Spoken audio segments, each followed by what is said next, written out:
in Argentina and seeing that there were electric mopeds everywhere, and knowing that that was also in other major cities around the world, a really convenient, easy, green way for people to get around. And they thought, hey, you know, why doesn't this exist in Brooklyn? We could desperately use something like this. And so they started with a very small pilot of 68 mopeds in a couple of neighborhoods in 2018. We as a company try and, you know, move slowly, trying to work very closely with communities, with government as well, to make sure that we're doing the right things and we're keeping everyone happy. So they started with that small pilot, and then in 2019 moved to a much bigger expansion with 1,000 mopeds from Astoria down to Sunset Park. And then today what we'll talk about is kind of the expansions we've done in the last couple of months and how we've ended up in your neighborhood. Next slide. So Revels are fully street legal vehicles. They operate and they park on the street, so there's no riding on bike lanes, highways, or sidewalks. So they're a little different than maybe some of the electric bicycles, like e-bikes that you've seen on the road. They, like I said before, they must park legally, which means on the street, not on sidewalks. They park parallel to the perpendicular to the curb with the rear wheel to the curb, and it takes about 3 feet of space, not a lot. It's way cheaper than a rideshare service, so it's really great for commuting. And they're 100% electric, so we're not adding to noise pollution or just like overall emissions with these vehicles. Next slide. So a couple of the rules and regulations around it. We require all of our users to be over the age of 21 years old. That's just a company policy. We want people to have a couple of years of driving experience under their belt. You must have a valid driver's license. That's a New York State rule in order to operate one of these vehicles. Each one of the Revels comes with 2 Department of Transportation certified helmets, and all of the safety equipment is also mandated by New York State DMV as well. With every ride, so when you get on a Revel and start your ride, you're automatically covered by a third-party liability insurance. It's not an additional adder. It comes with the ride. And every moped is throttled at 29 miles per hour. That speed is also set by the New York State DMV, and it's just kind of fast enough to keep up with city traffic, which is at 25 miles an hour. Next slide. So these slides will kind of give you an overview of what the app looks like. So everything works through the app. The app is really the key to the moped. So if you were to go through the sign-up process, first you need a couple of things. So a driver's license, a debit or credit card, and a selfie just to verify you're the person that's actually opening up the account. And the image right here, you'll see this is a map of our current service area. So your neighborhood is included in here. And if you zoom in a little bit more, you'll see these blue and black dots. Those are the actual mopeds that are around you. So if you were to click on them, they will show you the license plate, what the battery life is on that particular moped, and how far away it is from you. So it's just some things about like the way that it works, starting with starting and ending rides. So Revels are available in the outline zones, which are like the lighter highlights in the map. And all the rides must start and end there. So it's essentially a parking map. However, if you wanted to go, like, let's say further north from where you are up through our service area, you could, and you would be able to pause your ride. So you wouldn't be able to end your ride, but you could pause it. You would still be charged for the time that it's paused, but then you can hop back on your vehicle and go back into the zone. It's a free floating system, which means you don't have to worry about finding a charging station or a dock. You just park anywhere with their street parking. And for parking, there's obviously no parking by fire hydrants, meters, no standing zones, or within 24 hours of alternate side rules. So it's pretty much like a car in that way. Next slide, please. So we have a couple of stats here we like to share just about how people are actually using Revel. So 65% of the riders in New York City say that they're replacing car share or personal car rides. Revel is a good replacement for that because we see our riders going on average 3 miles, actually more like 3.5 miles in the summer. And that's also the average car trip is 3 miles in New York City as well. So it's actually a good replacement for that. Whereas you'll see bikes and e-scooters in other markets, average trip distance is more like 1 mile or 2 miles. It is a good way, or we're actually seeing a lot of people using it to get from kind of the outer areas of the borough into job centers. So we're seeing 27%, a quarter of our rides are ending or starting in job centers. A lot of people particularly are using them in transportation deserts to get to places of work. We also, each Revel, when it's fully charged, can go up to 60 miles, which is pretty far. So we see people take kind of leisure trips down to Coney Island or to City Island just for the day to go to the beach and get out of the city and the hustle and the bustle. And we also see about 80% of our rides are solo rides. You can accommodate a person on the back, and so we do sometimes see couples traveling around together. That's typically the most common two-rider use cases for couples. But because you can travel alone, it's becoming more and more in the coronavirus crisis a way for people to commute on their own or even just to get out. It's becoming a thing to do because you can't go to the movie theater, you can't go to a restaurant or a bar, and so people are using Revel just to get outside and explore the city. Slide, please. So Revel really, because of this crisis, has truly become an essential transportation service. So in March of 2020, we announced free rides to healthcare workers and first responders, and that program has been incredibly successful. We have over 2,000 different individuals under that subscription type, and they've traveled over 55,000 miles. We also made sure to expand our service area because we thought it was really important to have hospitals included so that these essential workers could actually get to and from work. So if you look at the image here, like those flags actually represent major hospitals in New York City that everybody under our healthcare program has been able to ride to. In April, we decided to partner with local restaurants and provide them with unlimited 30-day membership so they can actually move over to being a delivery-only service. So as you know, restaurants are limited now to just takeout and delivery, but a lot of them just didn't have the infrastructure to do those deliveries or had to pay 30+% to an Uber Eats or a Postmates in order to make those deliveries happen. So we partnered with them. We've actually extended that partnership all the way through June 1st. So like our 25 partners have all stayed on board with us and they're really happy with the service. And we just did a pulse check with them. Over like 70% of them said that it's been a tremendous financial help.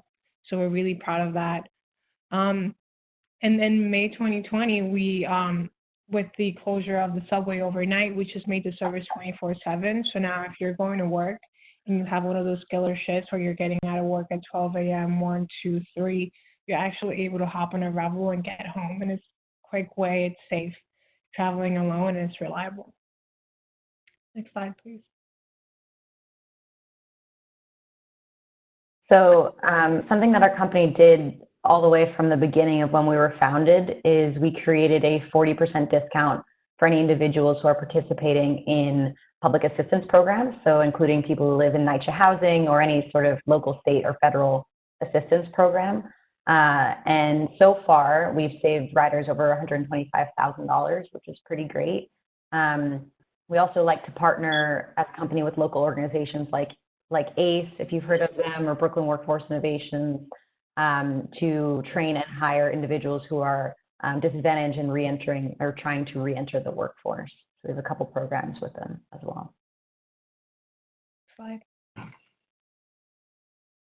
Like Lauren mentioned before, because we use the public right away, it's really important for us to partner with the communities we work with and the elected officials, NYPD, just so everybody is happy with the service and they understand what we're trying to do. So we work with NYPD to kind of educate them on what the vehicle is so they feel comfortable when they see a rider. Perhaps rider didn't stop at a red light and they know that it's a fully legal vehicle, so they can actually implement the law. With our elected officials, you see here Salamanca and Vanessa Gibson, just letting them know who we are, what we're trying to accomplish in the Bronx. And this right here is a proclamation by Speaker of the House, Corey Johnson, and we're really happy he welcomed us to Brooklyn as a green transportation alternative. Next slide. So also from the beginning, our founders decided that they didn't want to use the gig economy. A lot of micromobility companies rely really heavily on the gig economy to service their fleet. We decided that everyone who works for Revel would actually be an employee. So they have access to healthcare benefits, the same healthcare benefits the CEO has access to, as well as paid vacation and paid sick leave as well. Because there isn't kind of an existing workforce of people who understand electric mopeds because they're new, we also do a lot of on-the-job training for our employees. And we have a Revel Rangers program where if we get any complaints from the community, there's a moped that's parked illegally, it's in my driveway, it's blocking my, I'm trying to get out of a parking spot and I can't get out of the parking spot, we'll be there within 30 to 45 minutes just to fix the issue. So on the last slide, you'll see our phone number, but also on every Revel, there is a phone number right underneath the dashboard, and we encourage community members to reach out and let us know. We want to hear your complaint so we can fix it and we can make it right. Absolutely. And along with that, it's really important for us for people to be safe, not only riders, but people on the street. So every single moped comes with 2 helmets in the back, so a larger one and a smaller one, and these are required by New York State as well as by Revel. So if we get any photos or just phone calls, emails from anybody saying, hey, like I saw X moped at 2:17 p.m. crossing whatever boulevard, we'll actually call that user and we'll suspend that account, because it's really important that safety is the #1 priority. So like this is something that we have no tolerance for. We do offer lessons out of our Gowanus HQ 7 days a week. You can go online and just reserve a spot and we'll have a group lesson. Right now, that program is paused just because it's really hard to socially distance when you're trying to teach somebody how to ride a moped. But we do have in-app videos that kind of will show you like what the moped is, like where you, how the throttle works, how to park, all those things. And we're working on a long-form video that will be available in the next couple of weeks for people to just kind of familiarize themselves a little bit more. And during peak demand times, which is really when it's nice and sunny and warm, we do pop-up lessons. So if there's a group of like 3-4 people, let's say in Hunts Point, we'll actually go to you and set the lesson up. Next slide, please. So yeah, that's the end. That's our contact information right there. Customer support number, support@gorevel.com. Our customer support team is 24/7. They're located right here in New York City.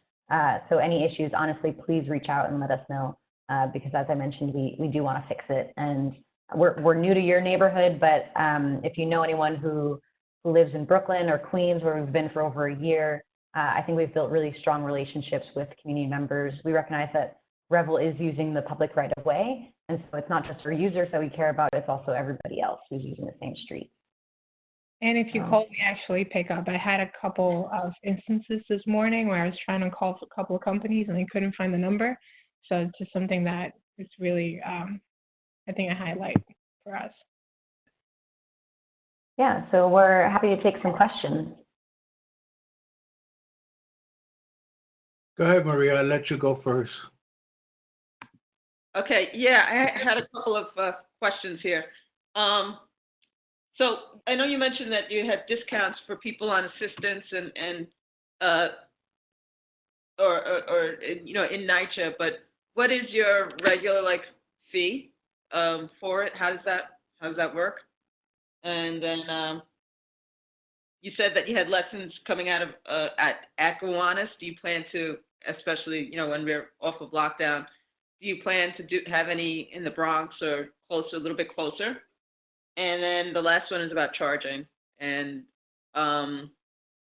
you mentioned that, you know, people aren't responsible for charging, but how do those get charged, and do you take them somewhere to get, you know, how does that work? Sure. So your first question on pricing, it's typically $1 to start to unlock the moped, and then 31 cents per minute. If you're in the access program, you receive 40% off that total, so it becomes really like 18 cents per minute. So it's quite affordable that way. In terms of charging, the way that we do charging, we don't have stations. What we do is like we have our full-time staff that actually goes around and they swap batteries.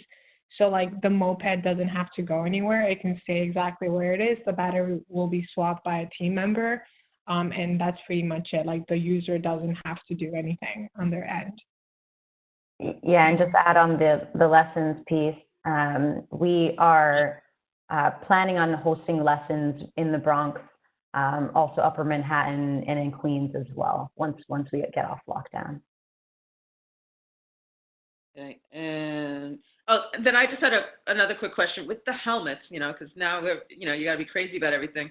Like to clean the helmets, or to make sure that everything stays kind of clean. Do you have people come out and do that periodically as well, or is that something each new rider should, handle themselves or something? We definitely clean them. We've always cleaned them. It's really important for that to be cleaned because they're shared. And so we did ramp that up though in a much more detailed way when coronavirus started. And so we're using CDC approved disinfectants for the helmets, the visor, the strap, as well as every high touch surface on the moped itself. We also offer in the helmet case, you'll find disposable hairnets that are there that you can use and then you can throw them out. And we're looking to also getting kind of disposable wipes, just kind of sanitizing wipes that will also be in the case as well. But we do also encourage our riders to follow CDC directions, so wash their hands before and after they ride, and that sort of thing as well. Okay, I think those are my questions. I don't know if anybody else has any. I'll mute myself. I think Bobby does, but I just want to acknowledge that we were joined by Miguel Calderon, who oversees one of our job centers in the district. So I'm happy that Miguel is here, and I think that Carol and Miguel should maybe try to link up because I know Bobby's going to want to talk about hiring. So, and I know you missed the presentation, Miguel. I can forward you the presentation itself. And I think maybe after the questions are asked, we can do a 2 to 3 minute briefing, a recap on it just for you, okay? So just bear with us. Thank you for joining. My apologies for joining late. I was at another meeting, but thank you.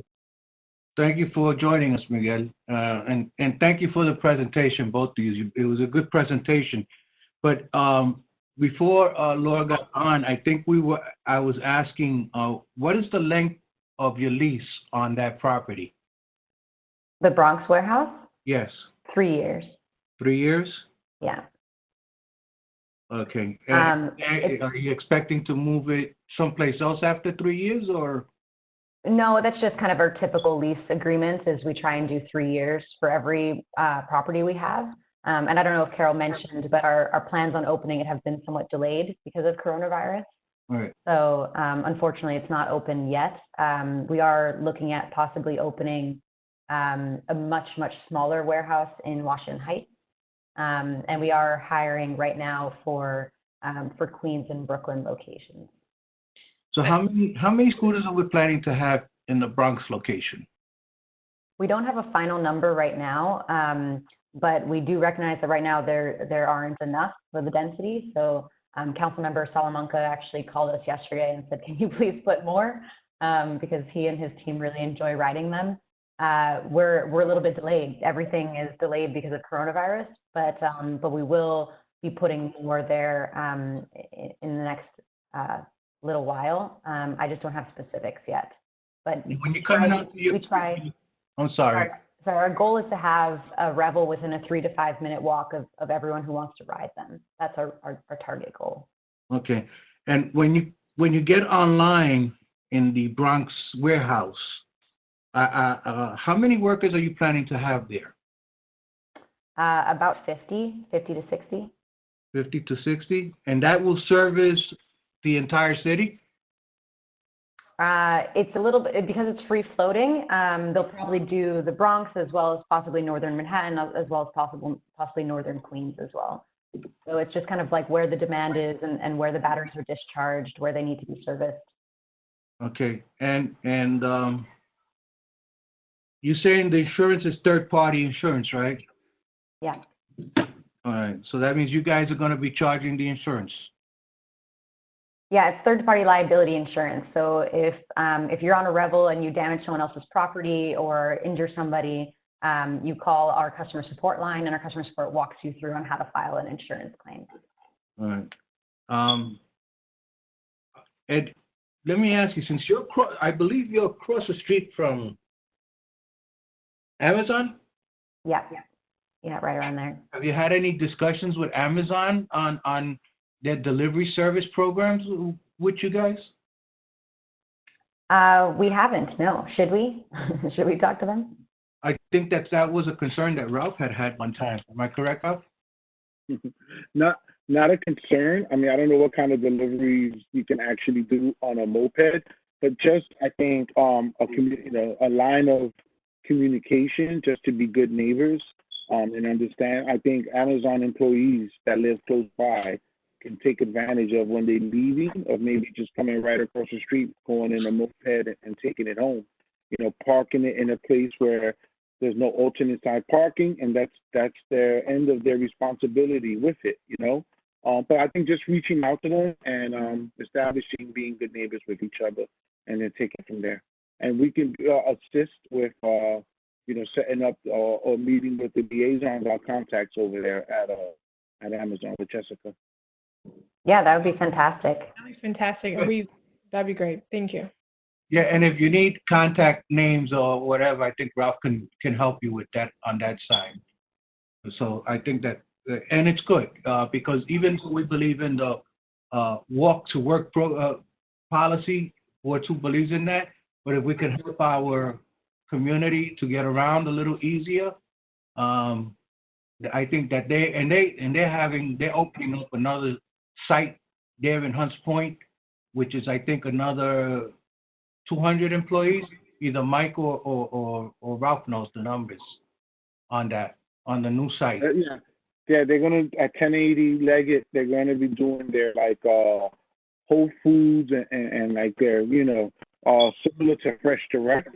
I don't know the actual number of employees, but I think that's been delayed also. Maybe Miguel might know. But I can follow up with that, and they can speak directly with Jessica with that anyway. Okay. And I only have two more other questions, and I think one of them I already know because I see his face. When you put down Hope Program, I'm assuming that was Miguel? Yes. When you in your presentation, I think the page before this one, you had shown that you were working with Hope. Where is it? Not this one. Yeah. I don't think that's done. I believe you've been in contact with our colleague Daniela, and she's kind of leading. Okay. That partnership. Miguel, you familiar with this? Can you? I can hear the order. Can you show me the page? Yeah, it's right here. But I think it's the Hope Program, which is the former Sustainable South Bronx. That's Project Hope. That's not us exactly. Project Hope. Right. Sustainable. That's Sustainable Bronx. The Hope Program, Sustainable Bronx. Yes.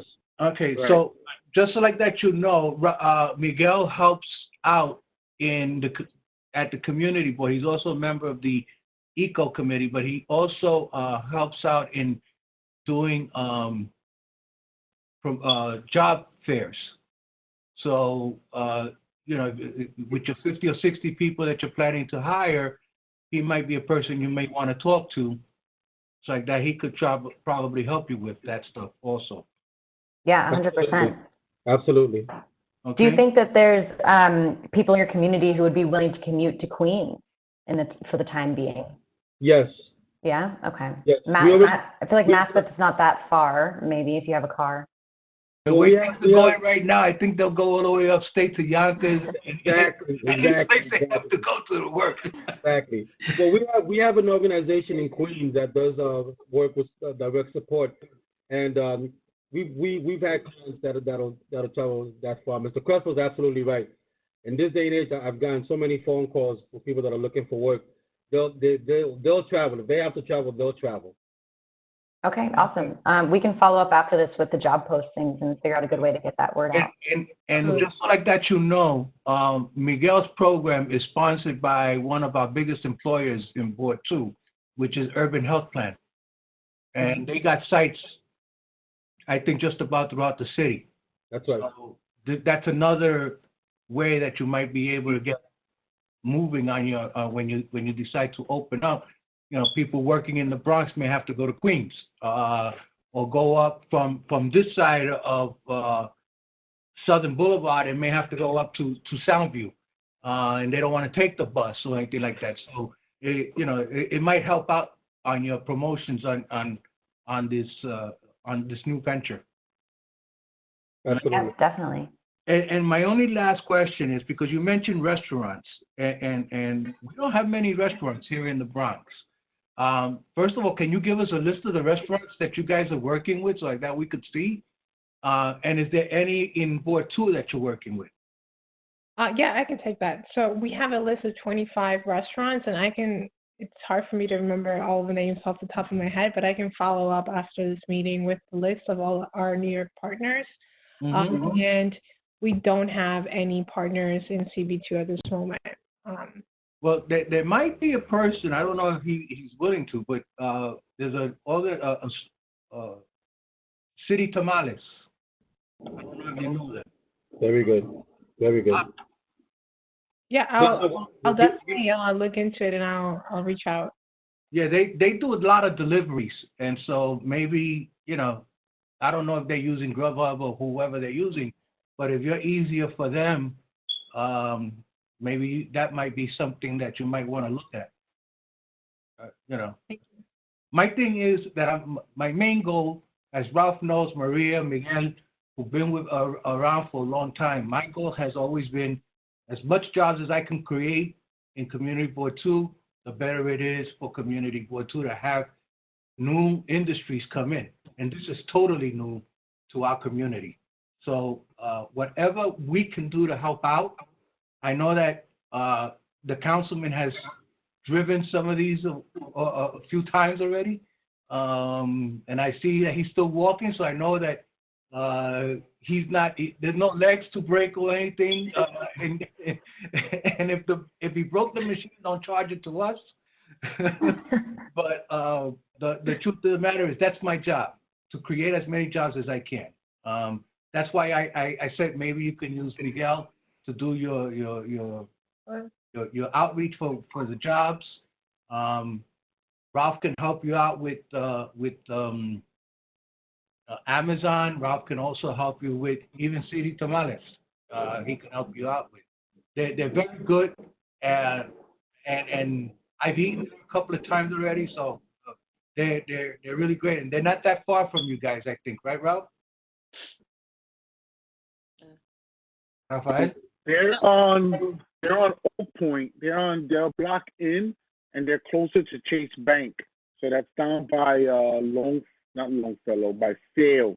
They're right across the street from Chase Bank on Oak Point. So yeah, I can say Israel. Not that far from Vail. Okay. Those were my questions, and thank you for being helpful on this. Let me see. I just had a quick question as well. I mean, I missed a little bit of the beginning, but about how many people are you looking to employ with this warehouse here in the Bronx? Yeah, so the Bronx is unfortunately delayed. I don't have a date on when it's going to be open. Just want to be fully transparent. But we are hiring in our Queens and our Brooklyn location, and possibly also our Washington Heights location in the next little while.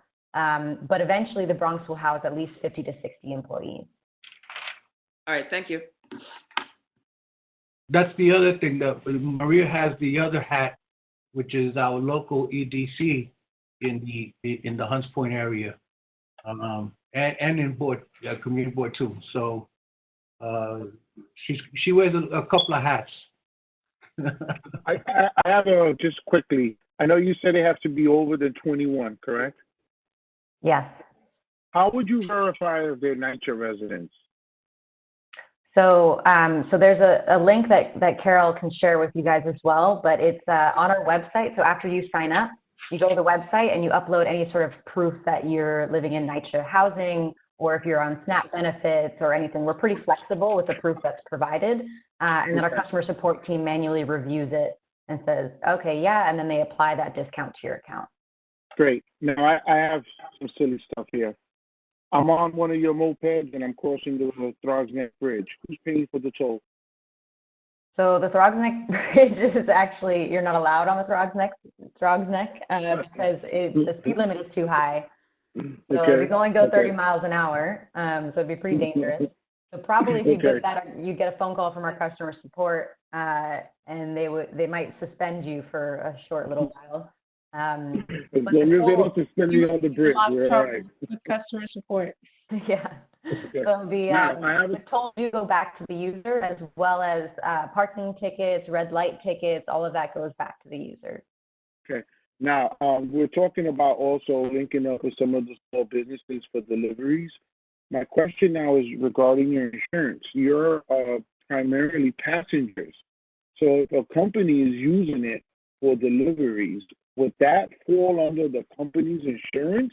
Because now the moped is not a pleasure, right? They're actually conducting business with it. So is that like an insurance issue? I believe it'd still be covered under the third-party liability insurance, but just knowing, everyone's going to get sued if something else happens. That's what people like to do, is add everybody's name to the lawsuit. But yeah, the third-party liability will cover it. Okay, sounds great. I don't know if Cynthia or Danielle has any other questions, Maria, but thank you so much. Yeah, how old does the passenger have to be? Because we do have a lot of parents that are very daring to put younger kids on. That's a great question. Yeah, go ahead, Farrell. We actually require the passenger to be 18 years old. So if you see like a 5-year-old, 6-year-old, you should definitely call our customer service, because that's not allowed. Okay. And you did say this was also accessible in up in Manhattan, right? Is that east and west side? Correct. So anywhere north of 65th Street, so it like totally connects, and you can go all the way. And there's like smaller bridges that will connect to the Bronx, so those are fine as well. Okay.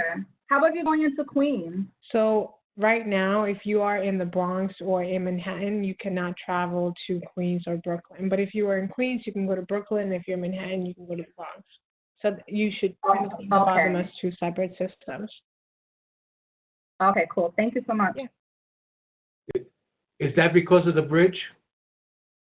Correct. So right now we don't allow any major bridges. So for now, they're just operating kind of separately. Otherwise, you'd be floating with the fishes. We don't want that, so we're not there yet. I have a hack for that. Maybe is if we do the Randall's Island connector to get to Randall's Island, right? And then you maybe There's a second person today who said that to me, and I hadn't thought about it before today, so I'm gonna look into it. I found the hack. Yes, Randall's Island connector. That'll get us right there. Okay. Great. Any other questions? I mean, this sounds exciting. I mean, from the as they mentioned, I also work at the Point CDC, which is another local nonprofit in the area, and we always looking at resiliency, electric vehicles, and trying to reduce energy and things like that. So this is something that is very interesting to us as well. So I guess the next thing is having access to the presentation, if we get a PDF of that, and I just guess keeping in touch. You guys are already in the area, like the bikes are around already, so I haven't seen any yet, but again, I haven't left my house. So. Yes, they are in your area for sure. And we're happy to provide a PDF of the presentation.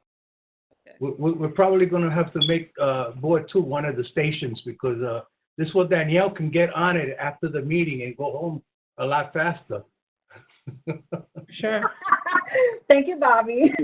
Can you imagine? have the presentation. I can forward it to you, Maria and Miguel. That's not a problem. I'll forward it to Cynthia. Cynthia can send it out to you guys. And then Carol, I'll follow up with Jessica from Amazon with an email introduction to you and Lauren, and then y'all can take it from there. Perfect. Thanks so much. And on my behalf, I want to thank you guys really for the presentation and taking the time out to show us. The best part is that it's not gas; it's electric. It doesn't give no emissions to the area, which is one of the biggest fights we have with all the other trucks in the area. And so it's a great project, and I know that the councilman has truth my ear also a little on how great it is and how convenient it is. So I'm sure it'll work. Oh, one last question I meant to ask. What happens at overnight when you park it, and the person decides to leave the helmet, like I guess that's the trunk that you see there? So, right. So when you end your ride, it'll first ask you to make sure your helmet is back in the back trunk. So you'll leave them there and you lock it. So when you end the ride, everything locks. Okay. So it should be there for every other ride after that one. What if something is broken before they start riding? So if you go to your Revel and you notice maybe like the mirror is broken or like there's a missing helmet, you would just contact customer support right away and they will take care of it. They'll like mark it down and our operations team will be aware. Okay. Yeah, and you can report it right in the app also. And what's the time period for your response team to whatever happens to the vehicle? So if it's like a community member has called our customer support and said, hey, this Revel is parked illegally or it's blocking my driveway or something like that, we try to get there within 45 minutes, depending on traffic. If it's something like it's missing a helmet or it's mechanical issues, it might take us a little bit longer than that. Also, we're still staffing up, so we're not fully staffed right now, but we try to resolve those issues within 24 to 48 hours. Thank you very, very, very much. Yeah, thank you. Thank you. Ralph? Rafael, it's your show. No, it's actually she's the chair of the committee. So Maria, is there anything else? Maria, where you at? I don't see you here. You're listed as a host, so I was deferring to Ralphie with any other things. I mean, I think I'm good on my end, and this is all very interesting, and I thank you again. I thank everybody for coming on to discuss this, and I'm going to keep my eyes out, looking for more of these bikes around, and, well, maybe I might want to contact you at a later point once we're open again as on behalf of the point to discuss and how maybe working together with the residents and things like that as well. Yeah, I think that's good because the point is one of our environmental justice groups, and we can utilize you guys as an example of being able to travel without causing any emissions in our district. So thank you, Maria, for that. That would make sense. And I just sent Jessica Schumer from Amazon. I'm sorry, I just sent Jessica Schumer an email from she's from Amazon, and I included you, Carol and Lauren. So y'all can step on that and then take it from there. But she'll get back to you, and y'all can set something up. Thank you so much. Okay. Yeah, and Maria, I think we would love to do some sort of collaboration in the future whenever you guys are ready. Okay. Yeah. Yeah. Sounds good. Thank you. Thank you. So I think that wraps it up, right, Ralph? Yeah, Carol, Lauren, your girls are great. Thank you so much. Stay safe. It's good seeing you again, Carol. Carol, come to the office to give me a preliminary presentation. Cynthia and I are very skeptical of this, and about having passengers on, break-ins. They reassured us, and not only that, the council member and his chief of staff, Sakaro, love this program. They're utilizing these mopeds whenever they can throughout the district already. The weather's getting warmer, so I just hope it's a success for us. That's all. I could see it as long as there's no issues with any criminal elements. This is a win-win for the community, And I think we could both use each other as examples of working together, in particular with the point in our environmental justice organizations here. So. Ralph, I'm glad you said criminal elements, and I'm sorry. It's just one question that I have to ask. What happens if you're riding it and you're waiting for the light and somebody pushes you off and tries to take the bike away from you? I mean, seriously, you know, you got to think of that. Do you guys shut the bike off from your site if something like that happens? So we can. We have to wait until the vehicle is not moving anymore. But incidences like that, we also work really closely with NYPD because that's actually unauthorized use. It's actually a criminal activity. So that's also like a good point. We love when community members let us know if there's anything that's happening so we can suspend the users and take action on our side. But if there's anything that's like endangering somebody else, 100% call 911 first because this is a motor vehicle and they can enforce the law. We can't enforce the law. We can just suspend users. So if someone's, you know, riding on a sidewalk or running through red lights or something like that, call 911 and report them. Thank you. No problem. Go ahead, Ralph. I'm sorry. Yeah. I think. I mean, I'm just sending out. Huh? Does that wrap it up? Are we? Yeah. Yeah. Wraps it up on my end. Okay. Thank you so much, everyone. Yeah, thanks for having us. Ralph, tomorrow at 1:30? Yeah, tomorrow we got a meeting with Bronxworks at 1:30. Yes. Okay. That's you, me, Maria, and who, Cynthia? No, it's just us. It's their meeting. Remember, it's their meeting. So right. It's their meeting, and it's a community advisory. And I invited Sergeant Guglielmo to attend the meeting. And I told him to get the numbers of the 911 calls from January to now. Oh, forget it. He doesn't know the numbers offhand, but he knows that that is clearly the number one location with the highest 911 calls. But he's going to give me the numbers for that. We talked about the truck stop. We talked about the budget. There's really nothing else. The only thing is I don't know if we need to have a full board meeting. The only item would be Maria has to give us everyone an update of what just took place. If we do, it will be Wednesday the 27th. And the reason why I'm not sure is I think the BP's office might want to come around and say that we have to have a public session. So we might have to just, have a meeting, and Cynthia's already working on the agenda, stating that if you want to speak at public session, you have to provide the information beforehand in writing. That way, when there's 60 people on, we're not going to just open it up to public session. We'll all know who's going to speak and who's not going to speak. Then after that, it's just going right to Maria's committee report, attendance, and we're in and out. So we might have to. I'm not sure. Just letting you know. Just keep it to the same amount that we always do for the public session. Cynthia, no 3 to more 5 than that. people, 3 minutes each. 3 minutes, and what is it, 5 people? Yeah, That's it. Fine. You heard that, right? Yes. Yeah. Okay. 2 3 minutes each. If we get 5 people to submit beforehand. So just keep that in mind. I'll let you know. So, we can set this all up. Hold on. See your camera. I don't know if you want to set it up on a board meeting. By the 20th. By the 20th. Next week today. By next Wednesday, we'll know for sure. Because we still have to send out the agenda. And Cynthia is already working on a draft agenda for this. And we just got to include, this is the only thing. This is the only technical meeting we're having.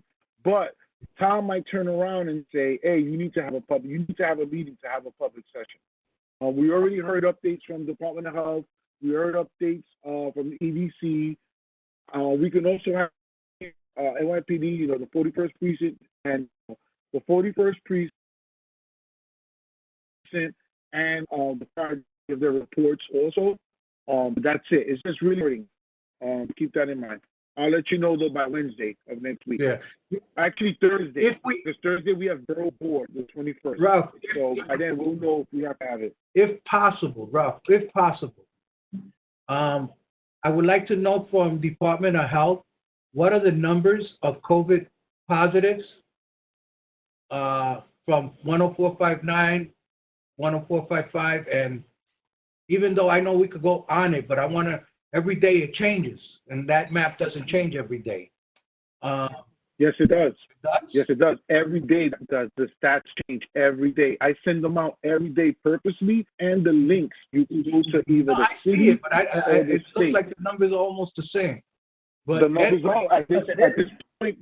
The numbers are almost the same because everything is declining now. We're on the end of this. Yeah. So yeah. So right. Does that include the 10474 zip code?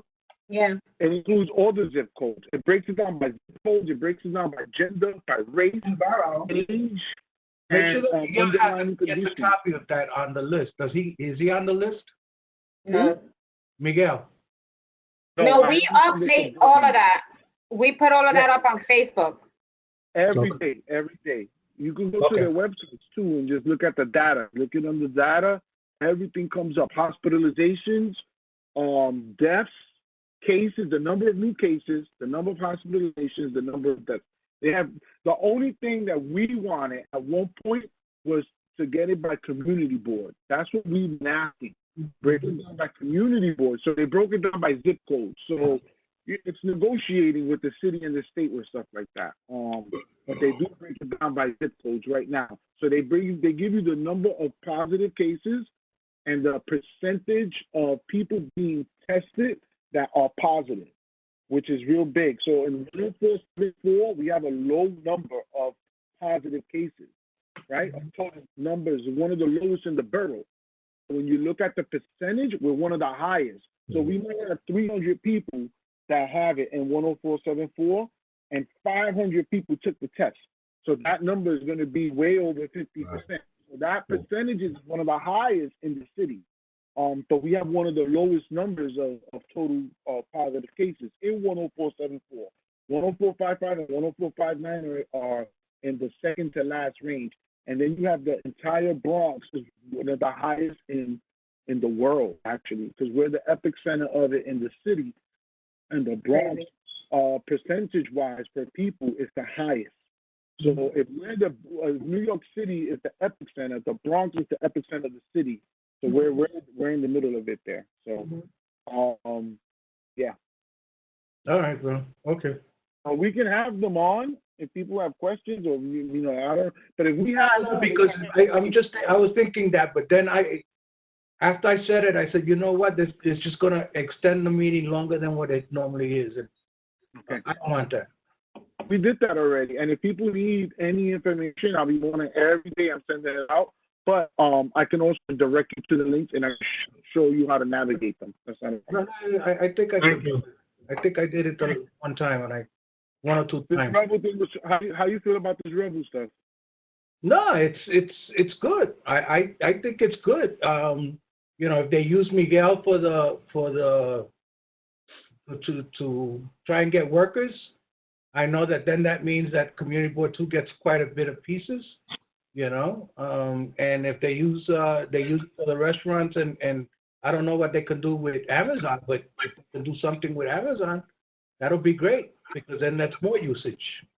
I don't know if Jose shared that he completed the business guide through SBS NYC Avenue NYC funding. Jose Tavares? No, he ain't talked nothing. Okay, so we have copies of the business guide in my office. What I'll do is I'll instruct Jose. I think he wanted to present it at a meeting to you guys. But what I'll do, office, I'm going to ask Jose to send you a PDF copy of that. And in there are also listed restaurants that maybe we could, connect Revel to also when it comes to making deliveries. Okay, sounds good. All right. Hey, Ralph, that other issue about Joe's, let's talk to Millie, see what we could do. Yeah, she, Cynthia, did we ever make her a city vendor? Yeah. Yeah. Okay. Yeah. All right, we're good then. Okay. Quick question: Is Millie still open for takeout, or is she shut down during this whole thing? She's only open for catering. She at one point was trying to do takeouts and it didn't work out. So we saw her open the other day. Hey, it's 11 o'clock in the morning. she's like, nah, I got to order. Somebody ordering food, a big catering job, a couple of trays and stuff. So, but not takeout, not like on a normal takeout, because she wasn't generating no type of traffic, she told us. So, yeah. Just let her know how much we can spend per person, and she can't go over that. And if she can't do it, then we gotta look for somebody else. No, I was kind of just showing her invoice at Joel's place, and then that way she can match it, and that's it. Yeah. Because you might as well make the money because you're gonna get this amount versus get nothing. Exactly. Right. Exactly. It's like monthly consistency. Right. This will only be maybe September, October, if and when we do have a full. Bro, don't use that date again, because you get me more depressed, man. Make me. I'm sorry, buddy. I'm sorry. I just want. Make me want to have more drinks. And once this, and we are part of the New York Forward, right? But the New York Forward, by the time it gets to us, will probably be in June or the middle of June or late June. And in July and August, we don't have no meetings anyway. We're not in session. Yeah, so we it's gotta just a find matter out of adjusting. We gotta find out how that works, because even though you three are more than 6 feet away from each other, so that's not a problem. But how do we deal with the traffic people coming in? We're not letting them in. So if I go, I can't come in? No. You better stay in home with bro. It might be him. Then that means I'm going to call the VP's office and tell them I can't sign your check, your timesheet. And that's okay. You don't sign my timesheet. My boss does. I know, but I signed your boss's one. That's his dying to sign on check. Not any letters, any stuff. It has to go through Bobby. So Bobby's an exception for that, but nobody else is going to be allowed in the office. So no. Listen. What am I gonna do? Just sit there and twiddle my thumbs? Yeah. You gotta wear a hazmat suit. You gotta wear your hazmat suit, bro. All right, this is it, guys. This was good. Maria, thank you. Good to see you. Thanks again, Miguel. Thanks for showing. Bye, Danny. Good to see you guys. Bye, Cynthia and Danielle, take care of yourself. Hello. Thank you, Likewise. Bobby. Hi, Maria. Ralph, I'll talk to you later. Love you guys. Right, be good, guys. Hi, guys. Yeah. Hi, everybody. Oh, wait. I want to say something really quick. If anybody's ever interested in getting tested for the COVID, just to know that if you've been a carrier or exposed, I have a number and you can find the location. I did it yesterday. I got swabbed. It's like 7 minutes. It's not even that long. I did it at Neiman College. So if anybody's interested, just hit me up on the cell and I'll give you the number just in case, just to see if you're a carrier or not. Okay? Oh, that's perfect. Thank you. All right. Bye, Thank guys. you. Take care, everybody. Hey, good seeing you. Stay safe, everybody. You too. God bless.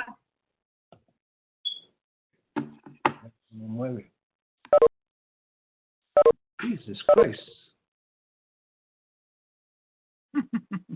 This thing don't shut off. This thing don't want to shut off, Ralph.